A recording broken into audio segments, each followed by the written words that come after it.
नमस्कार. कसे आहात सर्वजण? व्यवस्थित असाल? आज खंबाटकी घाट रविवार आहे. आज 1 जून 2025 जागतिक वाढदिवस दिन. आज घाटामध्ये सकाळपासून वाहतूक नॉर्मल होती, परंतु संध्याकाळच्या वेळेस 2 अपघात झालेले आहेत. एक म्हणजे खंबाटकी घाट उतरून म्हणजे पुण्या मुंबईच्या दिशेने जाताना एक दुधाचा टँकर पलटी झालेला आहे. त्यामध्ये ड्रायव्हर किरकोळ जखमी. ड्रायव्हरनं देखील व्यवस्थित वाहन चालवून व्यवस्थित ब्रेकडाऊन गाडी म्हणजे ब्रेकफेल गाडी व्यवस्थित ही केली.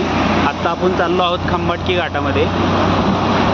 खंबाटकी घाटामध्ये देखील वाहतूक थोडी विस्कळीत आहे.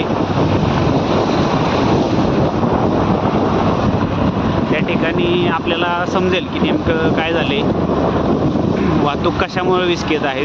या ठिकाणी तर पहिली एस टी महामंडळाची बस बंद पडलेली दिसत आहे.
विठ्ठलवाडी विटा वाढदिवस आहे गाडीचा.